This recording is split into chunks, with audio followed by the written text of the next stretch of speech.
Good morning. हम लोगों ने पोटेंशियल पढ़ा, पोटेंशियल एनर्जी पढ़ा।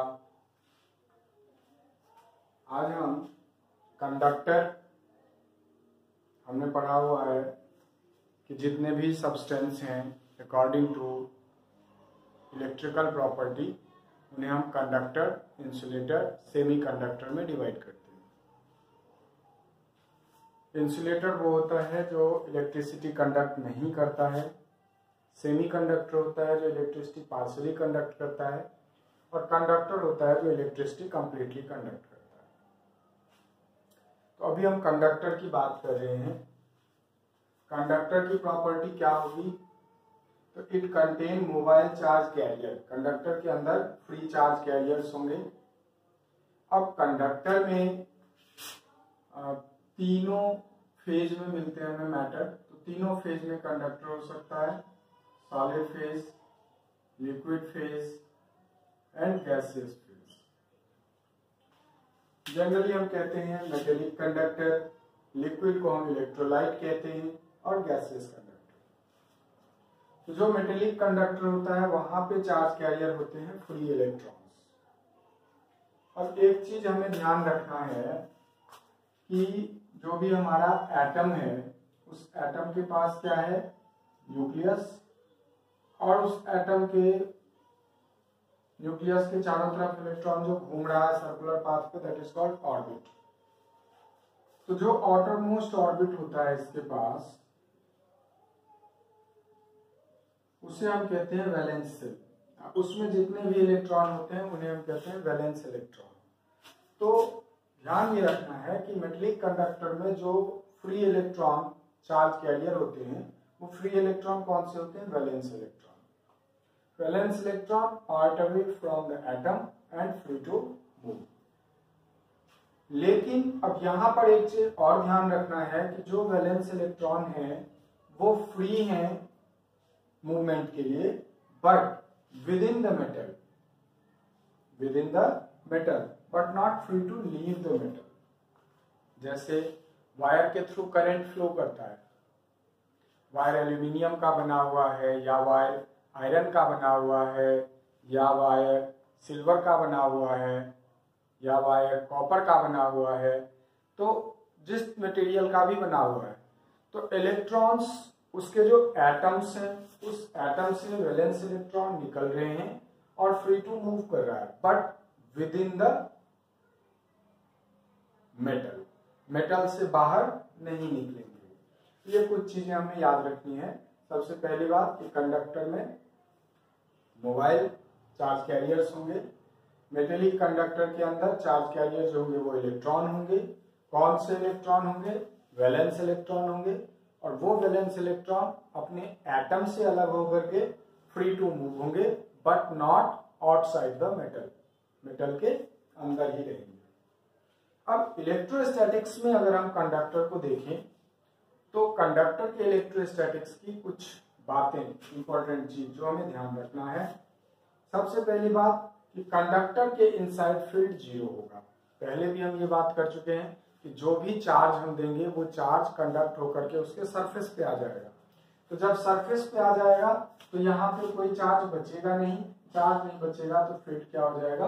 0 हो जाएगा। कंडक्टर के इनसाइड फील्ड 0 होगा। सरफेस पे जो फील्ड होंगे, तो अगर कोई कंडक्टर है, मान लेते हैं कि ये कंडक्टर है ना, इस पे पॉजिटिव चार्ज है या नेगेटिव चार्ज है, जो भी आप कंसीडर करेंगे, तो यहाँ पे जो फील्ड होंगे वो फील्ड क्या होगा?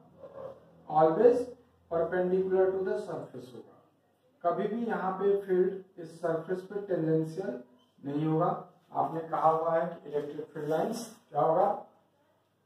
परपेंडिकुलरली रेडियली आउटवर्ड या रेडियली इनवर्ड होंगे। तो अगर पॉजिटिव चार्ज है तो रेडियली आउटवर्ड, और नेगेटिव चार्ज होता तो रेडियली इनवर्ड। तो सरफेस ऑफ कंडक्टर पे इलेक्ट्रिक फील्ड होगा वो परपेंडिकुलर होगा। Inside conductor there is no excess charge in static state. Conductor के अंदर जो चार्ज होंगे वो क्या होंगे? मोबाइल स्टेट में होंगे, जो फ्री होंगे। इनसाइड द कंडक्टर कोई भी चार्ज स्टैटिक स्टेट में नहीं होगा, इसलिए फील्ड 0 हो गया। इनसाइड कंडक्टर V कांस्टेंट होगा अभी कल हम बात कर रहे थे कि E इक्वल टू क्या होता है, E इक्वल टू होता है माइनस dV/dr। तो हमने बात की थी कि ऐसा नहीं है कि अगर इंटेंसिटी जीरो है तो इसका मतलब पोटेंशियल भी जीरो होगा, ये जरूरी नहीं है, कल हमने बात की थी, क्योंकि इंटेंसिटी को हमने डिफरेंशिएशन ऑफ पोटेंशियल के टर्म में रिप्रेजेंट किया है। तो पोटेंशियल का differentiation with respect to distance हमने इंटेंसिटी को रिप्रेजेंट किया। तो पोटेंशियल अगर कांस्टेंट होगा तब भी इंटेंसिटी जीरो होगा। तो कंडक्टर के इनसाइड यही होता है कि फील्ड तो जीरो होता है पर पोटेंशियल जीरो नहीं होता है। पोटेंशियल का वैल्यू वही होता है जो उसके सरफेस पे होता है। सरफेस पे जितना पोटेंशियल होगा उतना ही पोटेंशियल इनसाइड होगा। किसी भी कंडक्टर के सरफेस पे नेट फील्ड कितना होगा, sigma over epsilon not, closed conductor के अंदर। ठीक है, अब ये जो प्रॉपर्टी है इसकी कि इसका फील्ड जीरो है, इसके अंदर चार्ज नहीं होगा, है ना, कोई स्टैटिक चार्ज नहीं होगा, ये हम पर्पसली यूज करते हैं इस प्रॉपर्टी को। कहाँ यूज करते हैं, तो जैसे सपोज करो कि आप कहते हैं कि जनरेटर है तो उसकी कैनोपी बनती है, मेटेलिक सीट की कैनोपी बनती है जनरेटर की, या जो हैवी इंस्ट्रूमेंट्स होते हैं, जो कॉस्टली इंस्ट्रूमेंट्स होते हैं, उसको मेटेलिक उसमें केज में रखा जाता है। रीजन क्या है कि जो एक्सटर्नल फील्ड होगा, जैसे मान लो थंडर स्टॉर्म हो रहा है, तो थंडर स्टॉर्म जब हो रहा है तो बहुत हाई इंटेंसिटी का पोटेंशियल ये फील्ड डेवलप हो रहा है, बहुत हाई वोल्टेज का एक पोटेंशियल डिफरेंस डेवलप हो रहा है। तो अगर कोई इंस्ट्रूमेंट उस फील्ड में आता है तो वो फील्ड उस पर ऑब्वियसली उसको इफेक्ट करेगा, वो पोटेंशियल ऑब्वियसली उसको इफेक्ट करेगा, तो मे बी वो डैमेज हो सकता है। तो अगर उसको हमने कंडक्टर के इनसाइड रख दिया, जैसे जनरेटर कैनोपी के अंदर चला गया, तो जो हैवी इलेक्ट्रिसिटी होगा आउटसाइड द कंडक्टर, तो हमने कहा कि कंडक्टर के इनसाइड फील्ड क्या हो जाएगा, जीरो होगा। तो जितना भी फील्ड बाहर हो, चाहे उसका कॉन्फ़िगरेशन कैसा भी हो, बाहर कितना भी चार्ज हो, कंडक्टर के इनसाइड चार्ज जीरो होगा और कंडक्टर के इनसाइड फील्ड जीरो होगा। तो जो हमारा इंस्ट्रूमेंट है जिसको हमने कंडक्टर के कैविटी में रख रखा है, कंडक्टर के इनसाइड रख रखा है, उस पर एक्सटर्नल फील्ड का इफेक्ट नहीं होगा। तो this phenomena is called electrostatic shielding. इस फेनोमेना को हम क्या कहते हैं, इलेक्ट्रोस्टैटिक शील्डिंग। तो जो कॉस्टली इंस्ट्रूमेंट्स हैं या हैवी इंस्ट्रूमेंट्स हैं, उनको एक्सटर्नल इलेक्ट्रिक फील्ड से बचाने के लिए हम क्या करते हैं, मेटेलिक केज में बंद कर देते हैं, है ना। तो that phenomena is called what, electrostatic shielding. Any cavity in a conductor, conductor के इनसाइड कोई भी कैविटी होगा तो फील्ड जीरो होगा, चाहे बाहर का चार्ज का कॉन्फ़िगरेशन या इलेक्ट्रिक फील्ड का कॉन्फ़िगरेशन कुछ भी हो।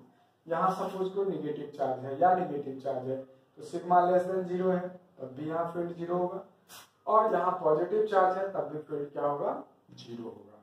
कॉन्फ़िगरेशन से उसे कोई फर्क नहीं पड़ेगा। तो this is basically electrostatics of conductor. तो इसको हमें ध्यान में रखना है, यूज करेंगे इसको हम, है ना। Thank you.